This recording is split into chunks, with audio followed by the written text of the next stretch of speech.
Hello, you've caught me thinking about my backlog. And genuinely, I have had bad dreams about this. You know, just like those nightmares where your old school teacher knocks on your door and says you forgot to sit your geography GCSE. Because the truth is, PS5 is coming out this year, and I know what I'm like. As soon as all those shiny next-gen games start dropping, I'll forget all about my backlog and probably never return to it. I mean, I do that anyway, but you know what I mean. Here are 7 games we desperately want to finish before PS5 comes out and we get seduced by all the newness.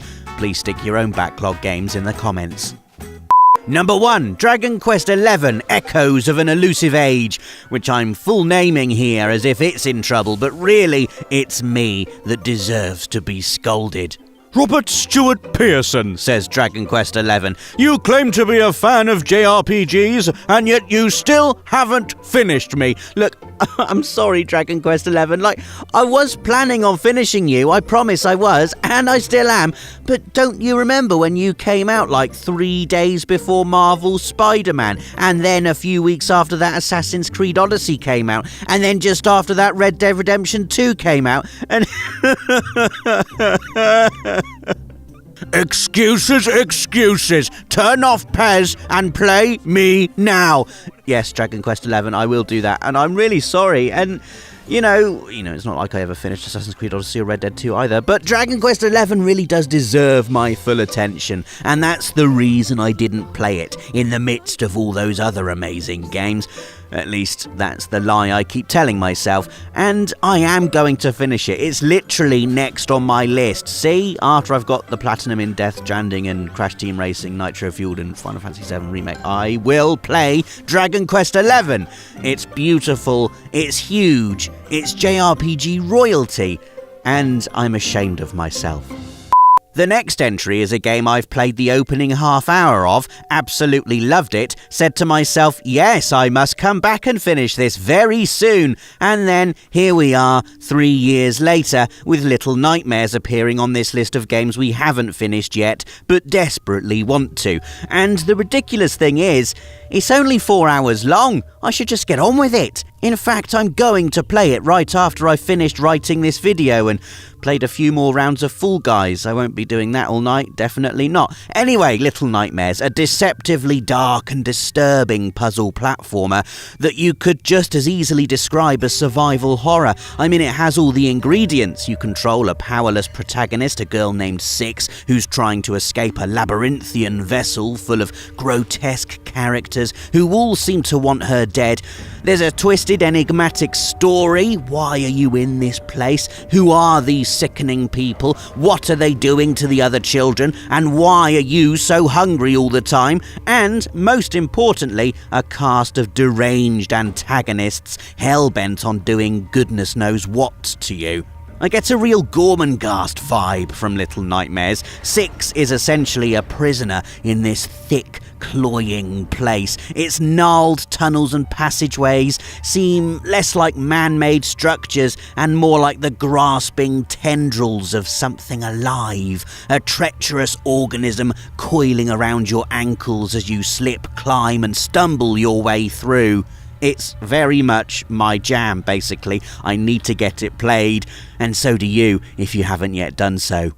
Next up, we've got Dragon Ball Z Kakarot, which, if you'd have asked 14-year-old me, if you could wish into existence any video game you wanted, what would it be, is a game I'd have gone absolutely nuts for. I remember racing home from school every day, switching on Cartoon Network and just falling so far into the world of Dragon Ball Z, it would take less time for Goku to power up to Super Saiyan level 3 than it would to haul me out again.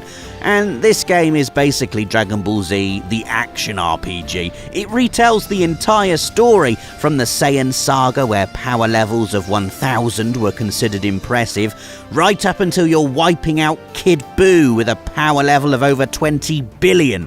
And if you think that sounds a bit silly, you'd be right, but be quiet and let me enjoy it, okay? This is what I've always wanted, to fight as Goku, as Gohan, as Piccolo, Vegeta and Trunks, to fly over a vibrant anime world and cut mountains in half by punching bad guys straight through them. It looks just like the show, the faster than the eye can see fistfights, the stoic standoffs, the close-up on Vegeta's mouth as his lip curls into a reluctant smile, the shouty power-ups that last an entire episode. Only this time there are no episodes and you can fly through the entire thing like binging a box set. Absolute heaven. Just don't let me catch you pronouncing Kamehameha as Kamehameha, or I may just have to spirit bomb you into the other world. Next, we've got Kentucky Route Zero TV Edition, a game I'm basically about to try and convince myself to play as much as anyone else, not that I need much of a push, it's more of a reminder. This is another one of those games I started, played about an hour of, thought to myself, good lord, I love this, and then shoved on a shelf in the back of my mind while continuing work on the Death Stranding Platinum, which I still haven't got. But here's why I can't wait to jump back in. Kentucky Route Zero is a narrative-driven point-and-click adventure about a truck driver called Conway whose world slowly slides into the strange and the paranormal. Puzzles are gentle and there's no combat or anything like that. This is all about being pulled along by an intriguing story while soaking in that gorgeously evocative art style. The game is just so atmospheric. There's an otherworldly quality to Kentucky Route Zero's minimalist presentation that I'm just enraptured by. As someone who absolutely adores the likes of Oxenfree, this is exactly the kind of thing I want next. Something unique, something surprising, something a bit weird, that's going to scare me a bit and make me think. Hearing everyone else saying wonderful things about Kentucky Route Zero has given me major FOMO, I won't lie, and I'm desperate to clear all 5 acts from my backlog of shame before something else comes along and that shelf in the back of my brain is crushed and destroyed along with all the other wonderful not yet played games that are sitting on it. Knights and Bikes is next, a beautiful co-op adventure from the minds of Rex Crowell and Moo Yu, both formerly of Media Molecule and who've worked on the likes of Tearaway and Little Big Planet. You can see that influence in the look and feel of Knights and Bikes, essentially a game about childhood imagination, where 2 young girls explore the surrounds of their Cornish-inspired hometown, transforming the mundane into the magical with the power of their minds. Abandoned scrapyards become fantastical dungeons, spires, castles and palatial towers psychically projected onto rusting gates and girders. That sense of wonder at the world, of seeing more than what's actually there, of searching for treasure amongst trash just tugs at something dormant inside. An innocent joy buried under layers of, well, just life. For a child, nothing represents that limitless freedom, both physical and imaginary, more than a bicycle. I was lucky enough to play this at EGX a couple of years back with Rex Crowell and instantly fell in love just biking all over the place. It's a game I've been meaning to play ever since, but, you know, excuses. The time is now, and you can even play it solo if you like, the AI taking over whichever character you're not controlling as you swap between the pair, solving puzzles and overcoming dangers conjured by your imagination. Wonderful. Look, if there's one thing you've probably learned from this video, it's that I am a massive idiot. There are so many brilliant games I still haven't played, and this next one is a title I'm particularly angry at myself for nonsensically abandoning. Yet again, with Crossing Souls, a retro-styled 80s-themed sci-fi adventure, I played it for an hour, decided I thought it was amazing, and then haven't played it since. Seriously, what is wrong with me? My bookshelf is the same, about 10 books, all of which I'm about 70 pages through and haven't finished. Anyway, back to Crossing Souls, a wonderful platform puzzle adventure inspired by the likes of The Goonies and more recently Stranger Things that sees you control a group of kids all with unique abilities. You can switch between them whenever you like, hovering over jumps, battering enemies and climbing walls. But like so many games on this list, it's the story that really pulls you in. It's just so 80s Saturday morning cartoon.